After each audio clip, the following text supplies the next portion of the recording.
The fluorescent lights of the diner buzzed overhead like dying insects, casting a sickly yellow glow over the cracked vinyl booths and coffee-stained countertops.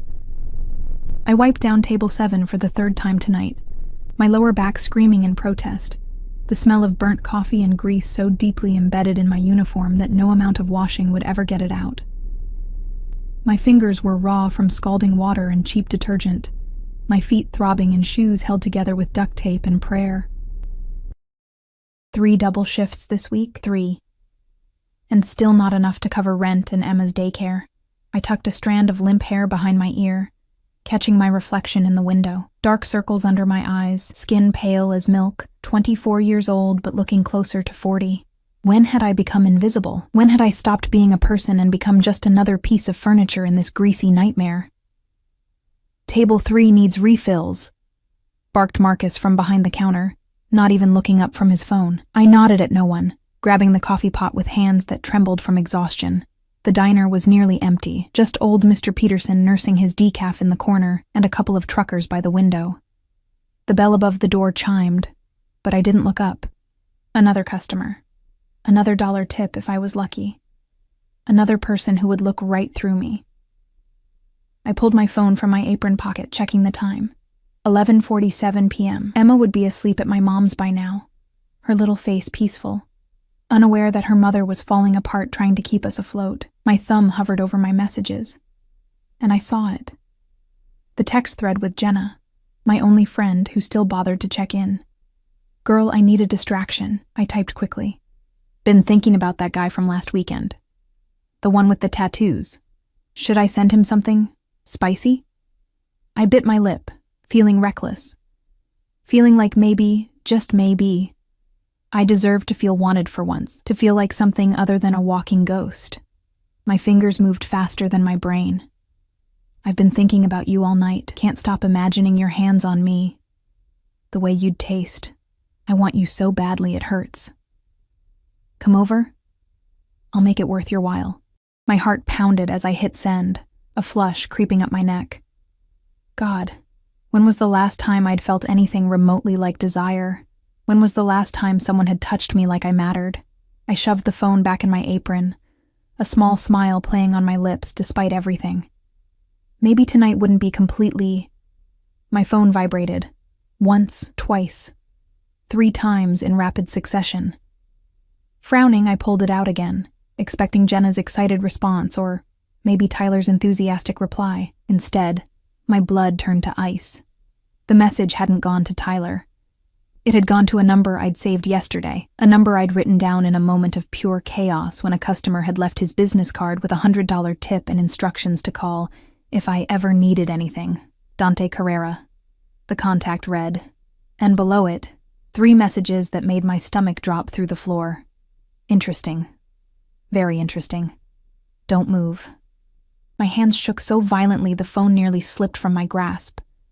No, this couldn't be happening. Dante Carrera, the man who'd walked into the diner yesterday with 2 men in black suits flanking him like shadows. The man who'd sat in booth 12, his presence sucking all the oxygen from the room. The man whose eyes had followed me with an intensity that made my skin prickle, dark and endless, and completely unreadable. The man who'd left that card with a tip that was more money than I made in a week. The man who, according to whispered rumors from Marcus, owned half the city's underground. A mafia boss. I'd sent a mafia boss a sexually explicit text message meant for a guy I'd met at a bar. My vision swam.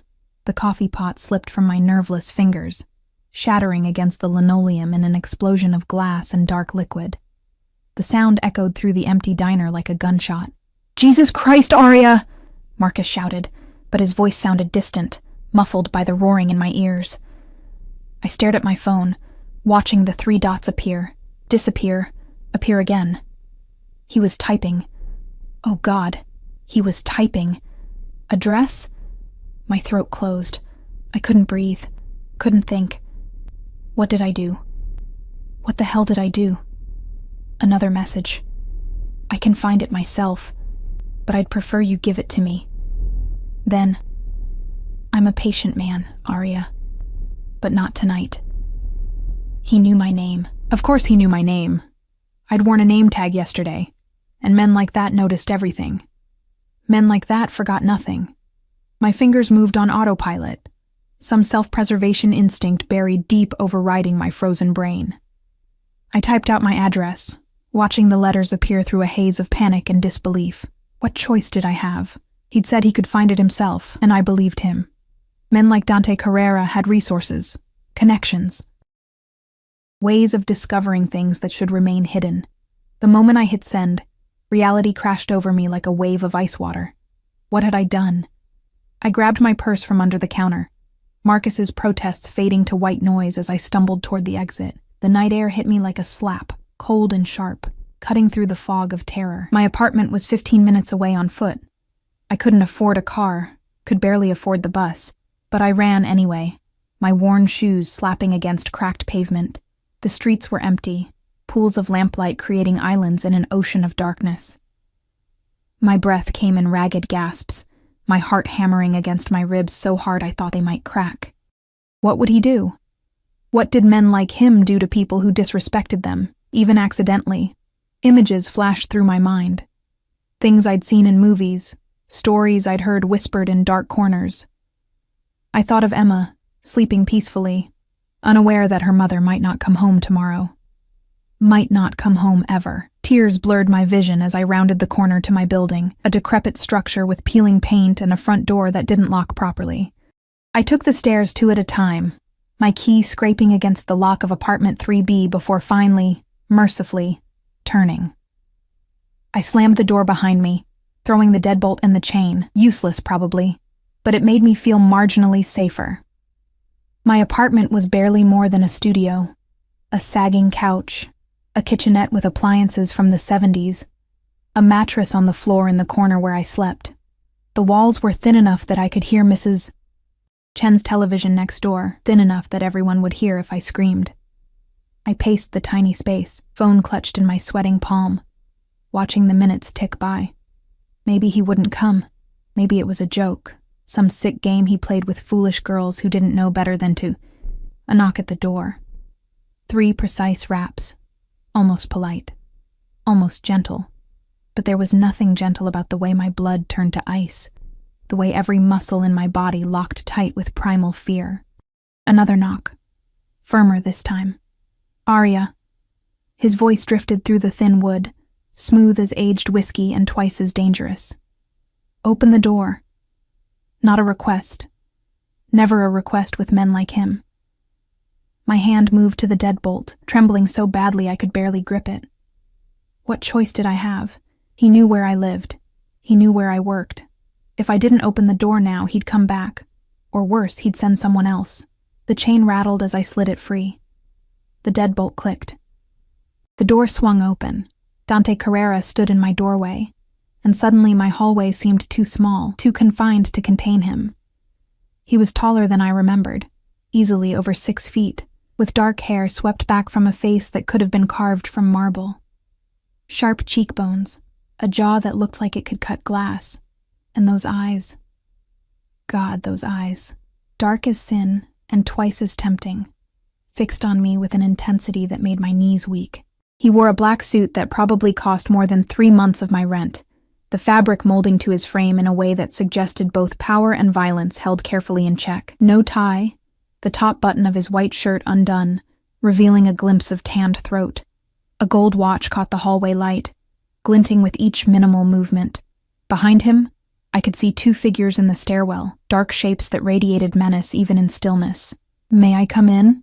He asked it like a question, but we both knew it wasn't. I stepped back, my survival instincts screaming at me to run, to fight, to do anything but let this predator into my home. But survival instincts were useless against inevitability. He moved past me, and I caught his scent. Expensive cologne undercut with something darker, something that spoke of leather and smoke and dangerous places. He filled my tiny apartment the way an ocean fills a teacup, making everything else seem smaller, cheaper, more pathetic by comparison. His gaze swept the space in one comprehensive glance, taking in the thrift store furniture, the cracks in the ceiling, the stack of bills on the counter that I hadn't been able to pay. I saw myself through his eyes, a girl living in squalor, desperate and invisible and completely, utterly beneath his notice. Except I wasn't beneath his notice, was I? I'd made sure of that with my catastrophic mistake. So, he turned to face me, and I instinctively backed up until my spine hit the door I'd just closed. That was quite a message. My mouth opened, but no sound came out. What could I possibly say? Sorry, wrong number seemed criminally inadequate when facing a man who could probably make me disappear with a single phone call. My voice cracked. I swallowed hard, tasting copper and fear. It was a mistake. I didn't mean to send it to you. I'm so sorry, Mr. Carrera. Dante. He stepped closer, and I pressed harder against the door, as if I could somehow melt through it and escape. You sent me a very explicit message, Arya. The least you can do is use my first name. The way he said my name, slow, deliberate, like he was tasting it, sent shivers down my spine that had nothing to do with cold, and everything to do with the predatory gleam in those dark eyes. It was meant for someone else, I whispered, my hands finding the doorknob behind me, gripping it like a lifeline. A guy I met last weekend. I grabbed the wrong contact. I swear, I would never... Never what? He cocked his head slightly, studying me the way a scientist might study an insect pinned to a board. Never proposition a man like me? Never think about my hands on your body? He quoted my own words back to me, and I wanted to die right there. Never imagine how I'd taste. Heat flooded my face, mortification mixing with terror in a cocktail that made me dizzy. Please, I have a daughter. She's 3. I can't. Whatever you're going to do to me, please. She needs her mother. Something flickered across his face. Surprise, maybe.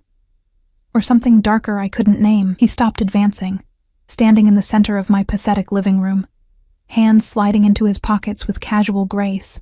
You think I came here to hurt you, didn't you? My voice came out sharper than intended, fear manifesting as anger because it was easier to be angry than to be terrified. Men like you don't show up at girls' apartments at midnight because you want to chat about the weather. His lips curved into something that wasn't quite a smile. Men like me. Dangerous men. Powerful men. I lifted my chin, even as my body trembled. If I was going to die, I'd at least die with some shred of dignity. Men who aren't used to being disrespected, even accidentally. Is that what you think happened? Disrespect? He moved again, but this time toward the window, pulling back the thin curtain to glance down at the street below. I could see his profile in the dim light. Aristocratic, beautiful in a way that seemed almost cruel.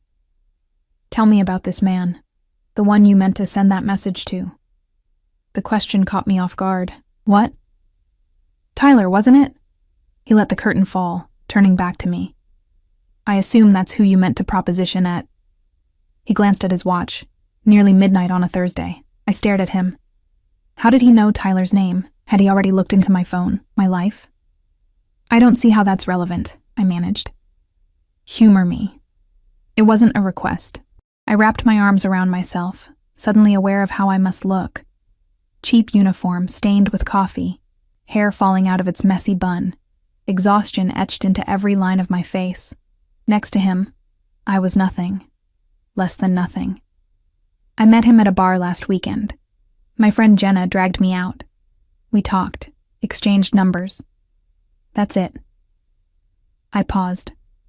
That's all it was supposed to be, and yet you wanted him badly enough to send that message. Dante's eyes never left my face, reading every micro-expression, every tell. Badly enough that it hurt. Shame burned through me. Can we please not? When's the last time someone touched you, Arya? The question hit me like a physical blow. I flinched, tears pricking the corners of my eyes. That's none of your... When's the last time someone made you feel wanted? Desired? He took a step forward, and I had nowhere left to retreat. When's the last time you felt like something other than invisible? How did he know?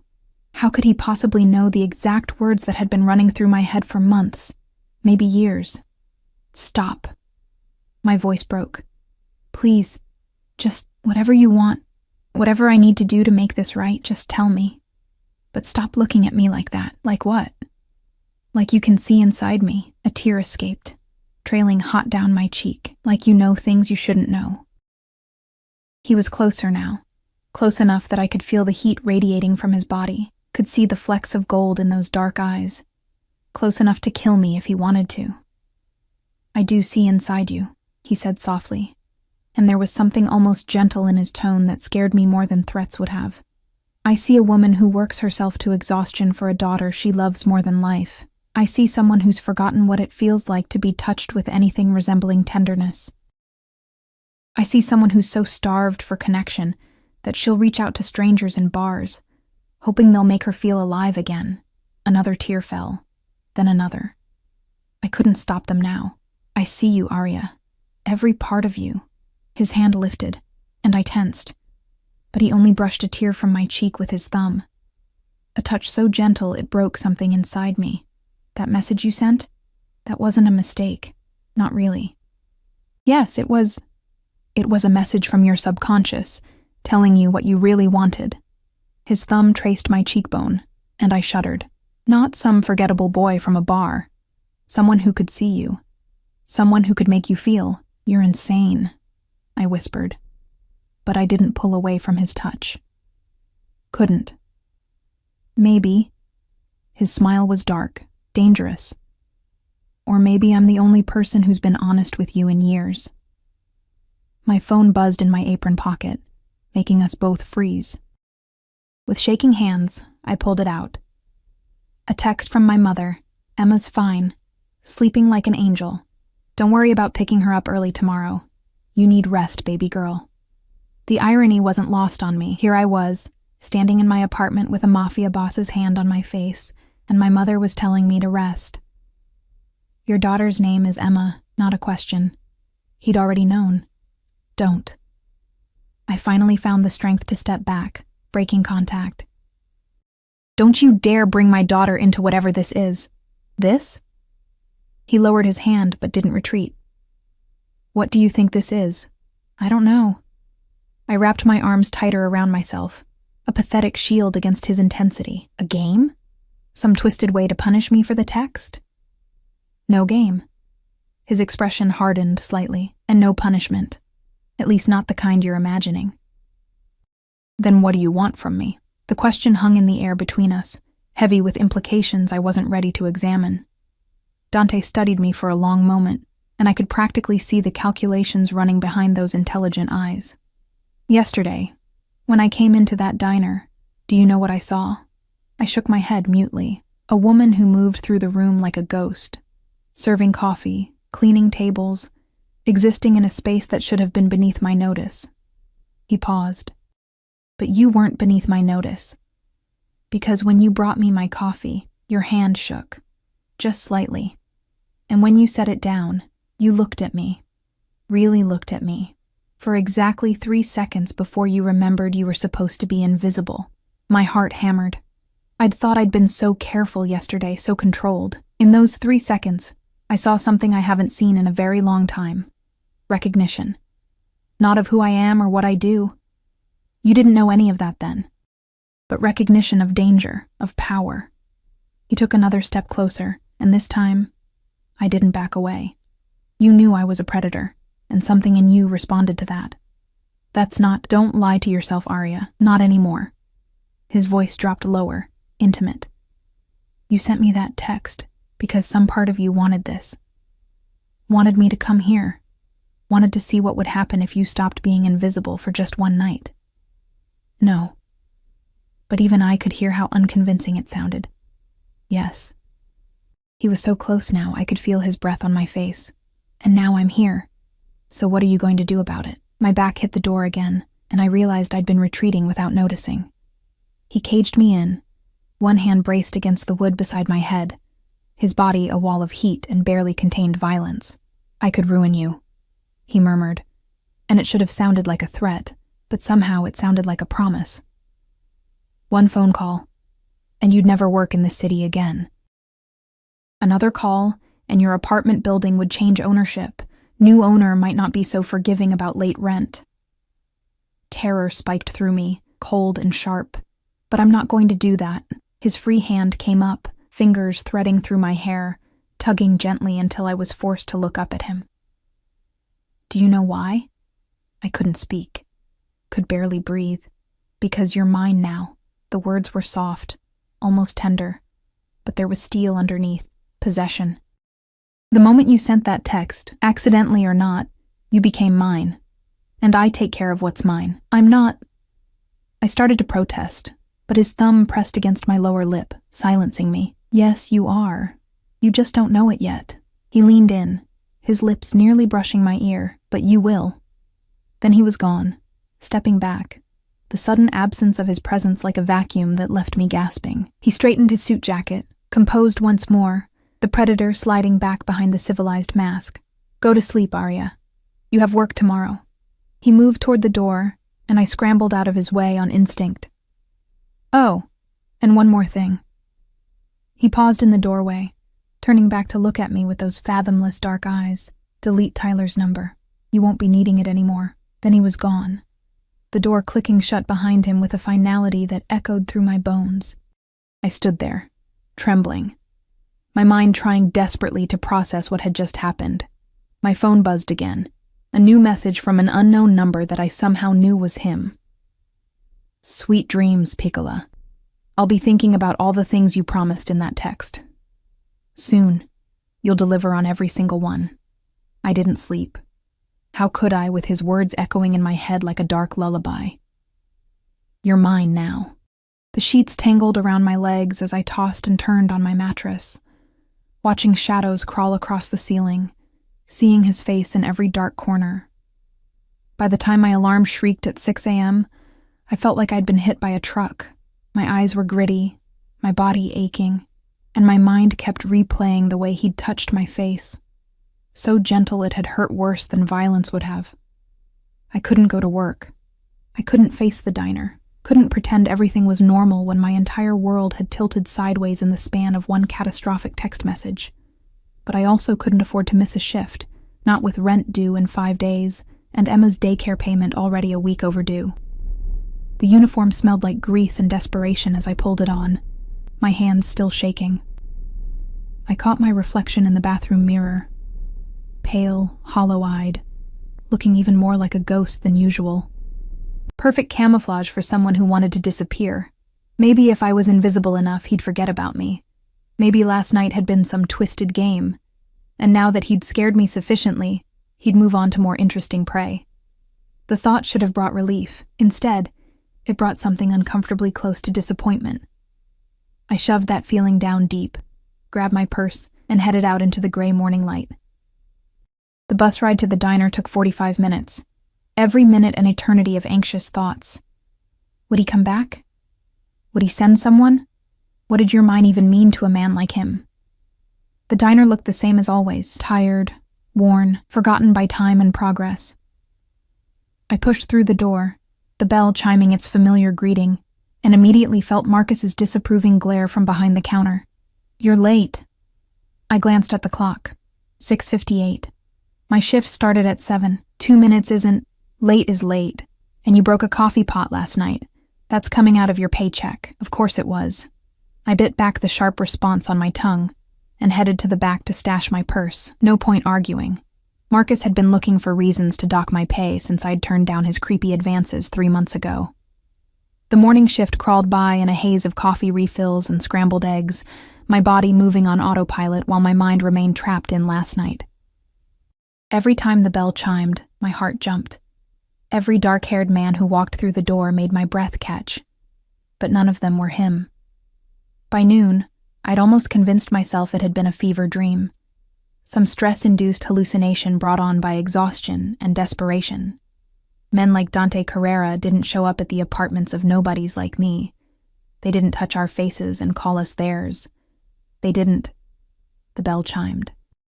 I looked up from wiping down table 5 and felt the world stop spinning. He stood in the doorway, sunlight streaming behind him like some dark angel descending from heaven. Or more accurately, ascending from hell.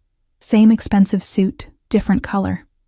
Charcoal gray today, with a black shirt underneath that made him look like a beautiful nightmare.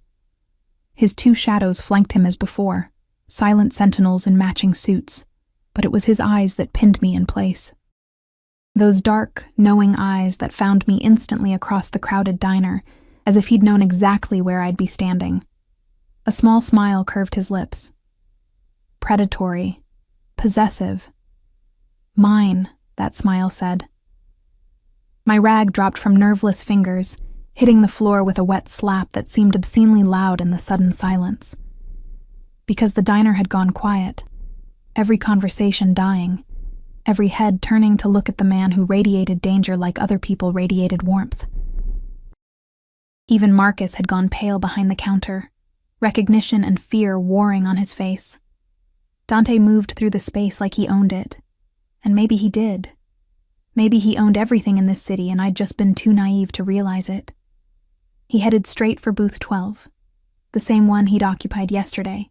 Sliding into the worn vinyl seat with unconscious grace, his guards took up positions near the door and the back exit, watching. Waiting. I couldn't move. Couldn't breathe. Couldn't do anything but stand there clutching a dirty rag, while my heart tried to beat its way out of my chest. Area. Marcus's voice cut through my paralysis, sharp with warning. Table 12 needs service, right. Because I was still a waitress, still invisible, despite everything that had happened. I bent to retrieve the fallen rag, using the moment to compose myself, then forced my feet to carry me toward him. Each step felt like walking toward my own execution. He didn't look up from the menu he was perusing, as if he actually cared about the options in a place like this, until I stopped beside the booth. Then those dark eyes lifted, and I felt their weight like a physical touch. Good afternoon, Arya. Hearing him say my name in public, in this place where I was supposed to be nothing and no one, felt obscene somehow, intimate in a way that made my skin flush. What can I get you? My voice came out steady, professional. A small victory. Coffee. Black. He closed the menu, handing it to me, his fingers brushing mine deliberately. And your presence. Sit. I glanced around the diner. Every eye was on us now, including Marcus's increasingly panicked ones. I'm working. I can't. Sit. Down. Not loud. Not aggressive. But absolutely final. My knees buckled, and I slid into the opposite side of the booth before my brain could catch up with my body. The vinyl was cold through my thin uniform, or maybe that was just fear making me shiver. Better. He leaned back, studying me with that unnerving intensity. You look tired. Didn't sleep well? I wonder why, I muttered, then immediately regretted the sarcasm. You didn't sass men who could make you disappear. But he just smiled, clearly amused. Still thinking about last night? Trying desperately not to. The honesty slipped out before I could stop it. Liar. He said it gently, almost affectionately. You've thought of nothing else, just like I promised you would. Heat crept up my neck. Damn him for being right. Why are you here? I whispered, very aware of the audience around us, the way conversations had resumed, but everyone was still listening, still watching. I told you. Coffee. His smile widened at my frustrated expression. And to see you, make sure you deleted that number like I asked. My phone felt like a lead weight in my apron pocket. I'd stared at Tyler's contact information for 20 minutes this morning, my thumb hovering over the delete button, before my alarm had interrupted. I hadn't deleted it. Some small, stubborn part of me had refused. I see. His expression darkened, reading the answer in my hesitation. We'll discuss that later. For now, tell me about Emma. Every protective instinct I had roared to life. No. No? He raised an eyebrow, and I realized I'd probably just made a terrible mistake. But I didn't care. Emma was off limits. She had to be. She's 3 years old and has nothing to do with whatever this is between us. Leave her out of it. This, he repeated, leaning forward. So you admit there's something between us. That's not what I stopped, frustrated. You know what I meant. I do. And I respect your desire to protect your daughter. He paused. But you misunderstand my interest. I'm not threatening her, Arya. I would never hurt a child. Then why ask about her? Because she's part of you, part of your life. His hand reached across the table, catching my wrist before I could pull away. His thumb found my pulse point, pressing gently. And I want to know everything about you. My heart raced beneath his touch, and I knew he could feel it. Why? Because you're mine. I thought I made that clear. I'm not a possession, I hissed, trying to jerk my hand back. His grip tightened just enough to keep me in place, not painful, but inescapable. No, he agreed softly. You're much more valuable than a possession. You're an obsession. The word hung between us, heavy and terrifying. You're crazy. My voice shook. You don't even know me. I know you work 3 jobs to keep your daughter fed. I know her father isn't in the picture, hasn't been for 2 years. His thumb stroked my racing pulse. I know you dropped out of community college when you got pregnant. I know you send money to your mother every month even though you can barely afford to eat. I know you haven't been on a date in over a year, haven't been touched by anyone except that unfortunate encounter last weekend with... Stop. Tears burned my eyes. How do you know all that? I make it my business to know everything about what belongs to me. He finally released my wrist, but the phantom heat of his touch remained. Your daughter's father, where is he? I don't know. He left when I was 6 months pregnant, said he wasn't ready to be a father. The old wound throbbed. I haven't heard from him since. Something dangerous flickered across Dante's face. His name. Why? Because I asked, and because you'll tell me eventually anyway. Save us both time. I shouldn't tell him. Shouldn't give him any more ammunition. But looking into those implacable eyes, I knew he was right. He'd find out with or without my cooperation. Jake Morrison. The name tasted bitter. But he could be anywhere. He's not. Let me worry about that.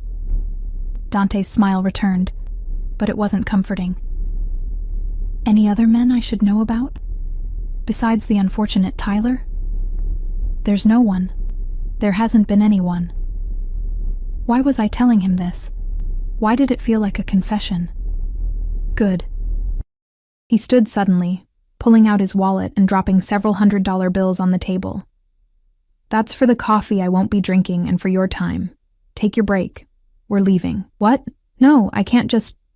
You can. You will. He gestured to one of his guards, who immediately headed toward Marcus at the counter. Your boss is being informed that you're leaving early today. He won't object. I watched in horror as the guard spoke quietly to Marcus, who'd gone the color of old cheese. After a moment, Marcus nodded frantically, his eyes darting to me with something that looked almost like pity. Come, Arya. Dante extended his hand, and I stared at it like it was a venomous snake. Don't make me ask twice. Where are we going? Somewhere we can talk properly. Somewhere private. His eyes promised things that made my stomach clench with equal parts fear and something I didn't want to name. Don't worry. I'll have you back in time to pick up Emma from daycare. See? I pay attention to your schedule. That should have been comforting. Instead, it was terrifying. Knowing he'd researched me so thoroughly. Knew my routines, my vulnerabilities, every soft spot where he could apply pressure. But what choice did I have? His guard was already holding my purse, retrieved from the back. Marcus was nodding like a bobblehead, clearly too terrified to object to anything, and Dante was waiting, patient as a cat at a mouse hole, knowing I'd eventually have to come out. I took his hand. His fingers closed around mine, warm and strong, and I felt the trap spring shut. The car waiting outside was exactly what I'd expected. Sleek, black, expensive enough to feed me and Emma for a year. The windows were tinted so dark I couldn't see inside, and when one of the guards opened the back door, the interior looked like a cave leading to another world. Dante's hand remained on the small of my back, guiding me forward with gentle but inexorable pressure. I climbed in, the leather seat cold against my bare legs, and he slid in beside me, close enough that his thigh pressed against mine. The door closed with a heavy thunk that sounded like finality. Where are we going? I asked again, as the car pulled smoothly into traffic. The driver was separated from us by a privacy partition, dark and opaque. My apartment, downtown. Dante settled back, his arm draping across the seat behind me, not quite touching but close enough that I could feel the heat radiating from him. Relax, Piccola. I'm not going to hurt you. Everyone keeps saying that right before they hurt me. The words slipped out, bitter and honest. His eyes sharpened. Who hurt you? Does it matter? Yes. One word, but it carried weight. A promise or a threat. I couldn't tell which. It matters to me. I looked away, watching the city slide past through tinted windows. Buildings grew taller, cleaner, more expensive as we drove. This wasn't my world. This was where people like Dante lived. People who wore suits that cost thousands and never worried about rent or daycare or whether they'd eat this week. Jake hurt me, I finally said. Not physically, but he looked me in the eye, told me he loved me, and then disappeared the moment things got hard. That hurt worse than any punch. And Tyler? His voice had gone dangerously soft. Tyler didn't hurt me. We barely... I stopped, heat flooding my face. It wasn't anything serious, but you slept with him. It wasn't a question, but I answered anyway. Yes, once, last weekend. I forced myself to meet his gaze. Is that what this is about? Some weird possessive thing because I dared to sleep with someone else before you decided I was yours? No.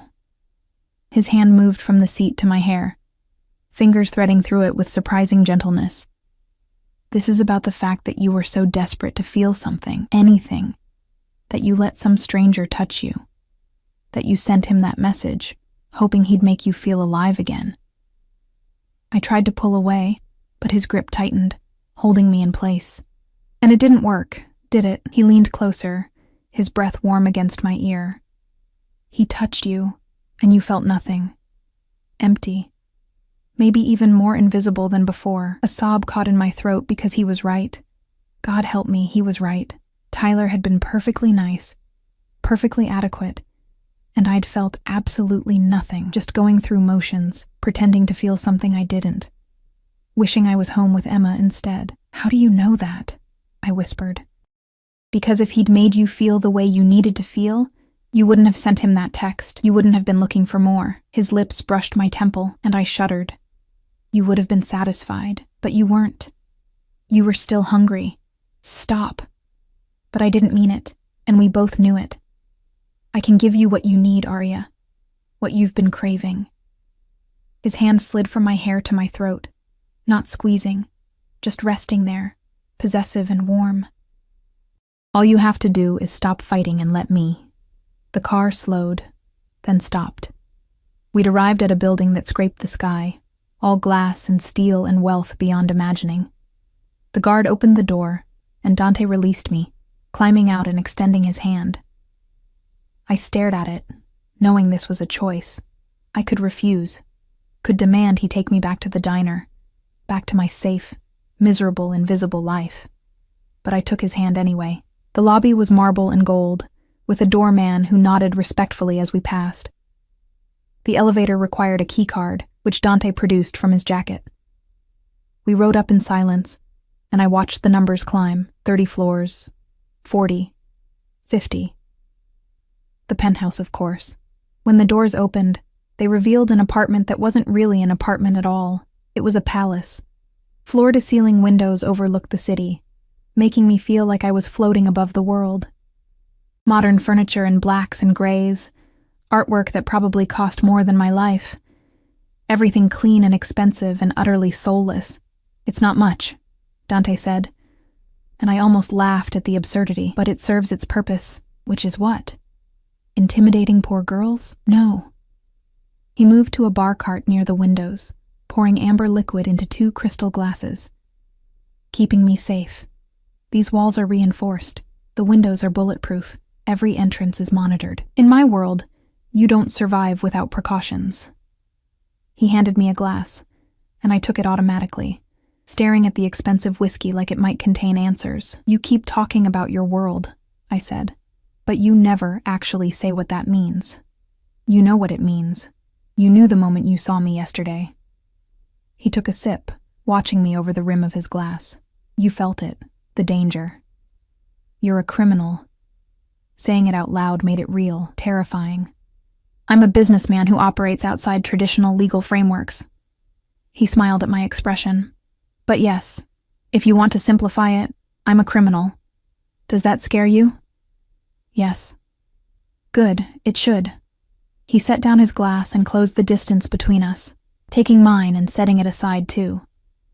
Fear keeps you alert, aware, and I need you aware for what I'm about to tell you. My heart hammered. What? Jake Morrison, your daughter's father. Dante's hands settled on my hips, holding me in place. He didn't just abandon you, Arya. He stole from me. The world tilted. What? 2 years ago, Jake worked as a low-level courier for one of my operations. He was supposed to deliver a package. Cash, to be specific. $500,000. His thumbs stroked my hip bones through my thin uniform. He took the money and ran. Disappeared. We've been looking for him ever since. I couldn't breathe.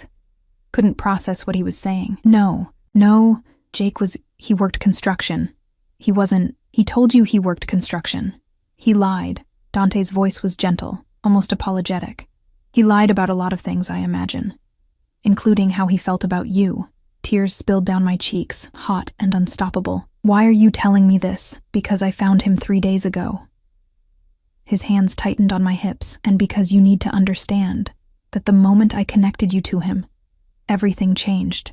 Terror lanced through me. Is that why you're doing this? Because of what Jake did? Are you going to... Is this revenge? Are you going to hurt Emma because her father... No. He pulled me closer, his forehead pressing against mine. Listen to me carefully, Arya. I don't punish children for their father's sins. Your daughter is innocent, and she'll remain untouched. Do you understand? I nodded frantically, relief and fear warring inside me. But Jake... His voice turned to ice. Jake will answer for what he did. And the interesting thing is, he doesn't know about you and Emma. He left before she was born, disappeared so completely he never knew he had a daughter. Then how did you connect us? Your mother. She still uses her maiden name, but I traced Jake's last known contact. A phone call to a woman named Patricia Chen 2 years ago. Your mother. He smiled, but there was no warmth in it. From there, it was easy to find you. And Emma. And this whole tragic story of a woman abandoned and struggling alone. I should have been angry, should have been outraged at this invasion of privacy, but all I felt was exhausted, defeated. So what now? You found me. Connected me to Jake. What does that mean for us? It means, he said slowly, that you've been living with the consequences of his choices for 2 years. Working yourself to death, raising his child alone, suffering because he was a coward and a thief. His hands moved to cup my face, forcing me to meet his eyes. And it means I'm going to fix that. You can't fix it. What's done is done. I can make sure you never struggle again. Never worry about rent or food or daycare. Never have to work 3 jobs just to survive. His thumbs wiped away my tears. I can give you and Emma a life where you're safe, comfortable, protected. In exchange for what? Because men like him didn't give without taking something in return. In exchange for you. Simple, direct, terrifying. Be mine, Arya. Truly mine. Let me take care of you and your daughter. Let me give you everything Jake should have given you and more. That's insane. You don't even know me. It's been less than 24 hours since that text. You can't just... I can. His grip tightened slightly, and I will. Because from the moment I saw you yesterday, something in me recognized something in you. And that text? That was fate giving me permission to act on what I already knew. What did you know? That you were mine. That you've always been mine. I just had to find you. He kissed my forehead, achingly gentle. Say yes, Arya. Stop fighting this. Let me make everything better. And if I say no, his expression darkened, then I'll wait. I'm a patient man when I need to be, but make no mistake. You will say yes eventually, because I can offer you everything you've ever needed. And the alternative is going back to that life of barely surviving.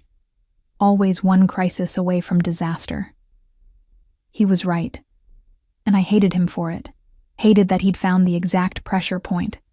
The exact vulnerability that made his offer almost impossible to refuse. I need time, I whispered. I can't just... This is too much, too fast. I need to think. You have until tomorrow. Not negotiable. I'll pick you up from the diner at 7. You'll give me your answer then, he paused. And Arya, delete Tyler's number, because whether you say yes tomorrow or in a month, the end result is the same. You're mine, and I don't share.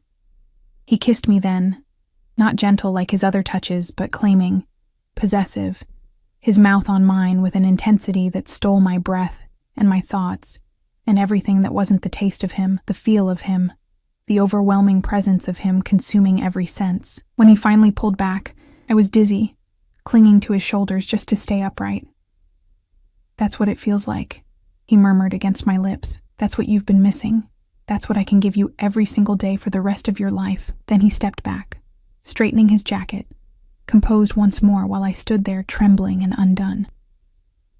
Marco will drive you home. You have 2 hours before Emma's daycare closes. Plenty of time. He moved toward his desk, dismissing me. I'll see you tomorrow, Piccola. Don't keep me waiting. The ride back to my apartment passed in a blur. Marco, the guard who'd driven us, said nothing, and I was grateful for the silence. My mind was too full, too chaotic, to make small talk with one of Dante's men. My lips still burned from his kiss. My body still hummed with the memory of his touch. And my heart, God. My heart was a traitor, whispering that maybe, just maybe, saying yes wouldn't be the worst thing in the world. But it would be. It had to be. Because men like Dante Carrera didn't offer happily ever afters. They offered golden cages and beautiful prisons, and the illusion of safety right up until the moment everything shattered. I picked up Emma from daycare in a daze, her excited chatter about finger painting and snack time washing over me like white noise. She was so innocent, so pure, completely unaware that her entire future hung in the balance of a decision her mother had to make. Mama, you okay? Her small hand patted my cheek as we walked home. Her brown eyes, Jake's eyes, damn him, worried. I'm fine, baby. I forced a smile, kissing her forehead. Just tired. You're always tired, Mama. The simple observation broke something in me. She was right. I was always tired, always struggling, always barely holding everything together with duct tape and prayers. What kind of life was that for either of us? That night, after Emma fell asleep curled against my side, I stared at my phone. Tyler's contact information glowed on the screen, a symbol of my last attempt at normalcy, at feeling like a regular person who could date and flirt and make mistakes that didn't have life-altering consequences. I deleted the number, not because Dante had told me to, but because I knew, deep in my bones, that whether I said yes or no tomorrow, Tyler, and any other man, was irrelevant now. Dante had marked me, claimed me, and some primal part of me had accepted it the moment our eyes met yesterday. Sleep came in fits and starts, plagued by dreams of dark eyes and dangerous promises. Morning arrived too soon and too slowly all at once. I went through the motions, getting Emma ready, dropping her at daycare, heading to the diner for my shift. But every minute felt like walking toward an executioner's block, knowing the axe would fall at 7 p.m. whether I was ready or not. The day crawled by. Marcus watched me nervously, probably wondering if he'd ever see me again after whatever had happened yesterday. Customers came and went, their faces blurring together into meaningless noise. At 6:30, I untied my apron with shaking hands. Leaving early again? Marcus asked, but there was no heat in it, just resignation. Yeah. I didn't owe him an explanation, didn't owe anyone anything except Emma, and the decision I was about to make was for her as much as for me. I stepped outside and the black car was already there, idling at the curb like a sleek predator. Marco opened the door, and I climbed in without hesitation this time. Dante sat in the back, looking impossibly beautiful in a navy suit, his dark eyes tracking my every movement as I settled beside him. Arya. My name was a caress, a question, a demand. I need to know something first, I said, before I could lose my nerve. Jake. What are you going to do to him? His expression didn't change. Does it matter? Yes. I met his gaze steadily. Because if I say yes to this, to you, I need to know what kind of man you are. I need to know if I'm putting my daughter's life in the hands of a monster. I'm not a good man, Arya. I've never claimed to be. He leaned forward, elbows on his knees. I've hurt people. Killed people when necessary. I operate in a world where mercy is weakness and hesitation is death. My stomach clenched, but I didn't look away. But, he continued, I have rules. Lines I don't cross. I don't hurt innocents. I don't involve children. And I don't make promises I can't keep. He paused. Jake stole from me. That requires consequences, but his death isn't necessary. Just his compliance. He'll return what he took, work off his debt, and then he'll be free to disappear again. Unless what? Unless you want him to be part of Emma's life. If you do, I can arrange that. Supervised visits, support payments, whatever you think is best for your daughter. His eyes softened slightly. I meant what I said. I won't punish Emma for his sins. If she needs her father, I'll make sure she has him. Tears burned my eyes. She doesn't need him. He abandoned us. But maybe someday she'll want to know him. Want answers. Then someday, he'll give them to her. Dante reached out, catching a tear with his thumb. I'll make sure of it. Do you believe me? I searched his face, looking for deception, for the monster he claimed to be, but all I saw was intensity, possession, and something that looked almost like tenderness. I believe you. The words came out barely above a whisper. Then tell me, Piccola. His hand slid to my neck, cradling my jaw. What's your answer? I thought of Emma, sleeping peacefully while I worked myself to exhaustion. I thought of rent I couldn't pay, daycare bills mounting, the constant fear that one wrong move would send everything crashing down. I thought of being invisible, untouched, forgotten by everyone except the daughter who deserved so much more than a mother who was slowly breaking apart. And I thought of the way Dante looked at me, really looked at me, like I was something precious and rare, instead of just another broken girl in a cheap uniform. Yes. The word felt like jumping off a cliff. But I have conditions. His smile was sharp, triumphant. Name them. Emma comes first, always. Her safety, her happiness, her future, that's non-negotiable. Agreed. I won't be a prisoner. I need freedom, space to breathe. You can't just lock me away somewhere. You'll have freedom within reason, but understand. My world is dangerous. There will be security, precautions. For your protection, not your imprisonment. I nodded slowly, and I need to know. What exactly are you expecting from me? What does being yours mean? His eyes darkened with heat. It means you share my bed, my life. You let me take care of you, provide for you, protect you. His thumb traced my lower lip. It means when I want you, and I will want you often, you don't deny me. Heat flooded through me, fear and desire tangled together. And if I do deny you, you won't. Not arrogant, just certain. Because I'll make sure you want me just as badly as I want you. I'll make you crave my touch the way you've been craving connection all this time. I'll fill that emptiness inside you, until there's no room left for doubt or fear, or anything except what we have together. That sounds like obsession. It is. He leaned closer, his lips brushing mine. I told you. You're my obsession now, and I take care of my obsessions. He kissed me then, deep and claiming, and I kissed him back, surrendering to the inevitable, to the choice I'd already made the moment I'd sent that text, even if I hadn't known it then. When we finally broke apart, both breathing hard, he pressed his forehead to mine. I'm going to move you out of that apartment tomorrow. You and Emma will stay in one of my properties, fully furnished, secure, close to a better daycare, not asking, telling. But somehow I didn't mind. You'll quit all 3 of your jobs. Focus on being Emma's mother, on letting me take care of both of you. That's too much, too fast. No. His grip tightened. That's what should have happened 2 years ago. What Jake should have given you. I'm just correcting his mistake. Dante? Say it. His voice dropped to a command. Say you're mine. I looked into those dark, endless eyes and felt myself fall. I'm yours. The smile that curved his lips was pure male satisfaction. Good girl. Now come here. He pulled me onto his lap, and I went willingly, straddling him in the back of the car, while Marco drove us through the city.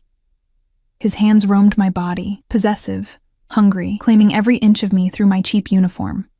"This is the last time you wear this," he muttered against my throat, his teeth grazing my pulse point. "Tomorrow, I'm buying you a new wardrobe. Everything you need, everything you deserve. I don't need expensive clothes. You need whatever I decide you need." He bit down gently, making me gasp. "And I've decided you need to look like what you are. Mine. My woman. Not some invisible ghost serving coffee to people who don't even see you." His hand slid up my thigh, and I trembled, overwhelmed by sensation, by the reality of what I'd just agreed to. This was happening. This was real. I'd given myself to a Mafia boss, and instead of terror, all I felt was relief, desire, and something dangerous that felt almost like hope. "Take me home," I whispered against his lips. "To your home. I know what you need." His eyes blazed. "And I'm going to give it to you. All of it. Starting tonight." Marco drove us to the penthouse, and Dante carried me from the car to the elevator to his bedroom. A massive space done in blacks and silvers, dominated by a bed that looked more like an altar to decadence. He set me down carefully, then stepped back, his eyes raking over me with predatory intensity. "Strip." One word, a command. My hands shook as I reached for the buttons of my uniform, but I didn't hesitate, didn't refuse. I let the cheap fabric fall away, revealing mismatched underwear and a body that had carried and birthed a child, that bore the marks of struggle and survival. I wasn't perfect, wasn't polished or sophisticated or anything like what a man like him should want. But the way he looked at me, like I was a feast and he was starving, made me feel beautiful, powerful, seen. "Perfect," he breathed, closing the distance between us. Absolutely perfect. His hands mapped my body, learning every curve, every imperfection, every scar and stretch mark, and where his hands went, his mouth followed, worshipping me with a devotion that felt almost religious. When he finally laid me back on that massive bed, when he stripped away his own expensive armor and covered my body with his, when he pushed inside me with a groan that sounded like prayer, I finally understood what I'd been missing. This connection. Being seen, touched, claimed by someone who wanted me with an intensity that bordered on madness. "Mine," he growled against my throat, moving inside me with deep, powerful strokes. "Say it again. Tell me you're mine." "Yours," I gasped, my nails raking down his back. "I'm yours, Dante. Only yours. Forever." He captured my mouth, swallowing my moans. "You're mine forever, Arya. You and Emma both. My family. Mine to protect, mine to care for, mine to love. Love." The word should have terrified me. Instead, it felt like a promise, a vow. I shattered beneath him, crying out his name, and he followed moments later, burying himself deep and marking me from the inside out. Afterwards, as we lay tangled together, his hand traced lazy patterns on my hip. "I meant it," he said quietly. "Everything I promised. You and Emma will want for nothing. You'll be safe, protected, provided for." He tilted my chin up, forcing me to meet his gaze. "All you have to do is be mine. I already am." And I meant it. Somehow, impossibly, I meant it. 3 months later, I watched Emma play in the garden of the house Dante had bought for us. Not the penthouse, but a beautiful home in a safe neighborhood with a yard and good schools nearby. She was laughing, chasing butterflies, looking healthier and happier than I'd ever seen her. Dante's arms wrapped around me from behind, his chin resting on my shoulder. "Happy?" he murmured. I leaned back into his embrace, feeling safe in a way I'd never felt before. "Yes." "Good." He kissed my temple. "Because you're stuck with me now. No escape." I turned in his arms, rising on my toes to kiss him properly. "I don't want to escape. You gave me everything, Dante. Everything I needed." "No, Piccola." His eyes were soft, filled with that obsessive devotion I'd come to crave. "You gave me everything. A family. A reason to be more than just a monster. A home." And as Emma called for us to come play, as we walked hand in hand into that sunlit garden, I realized that sometimes the best things in life came from the worst mistakes. That sometimes sending a text to the wrong number was exactly what fate had intended all along. I was his. He was mine. And finally, after so long being invisible, I was exactly where I belonged.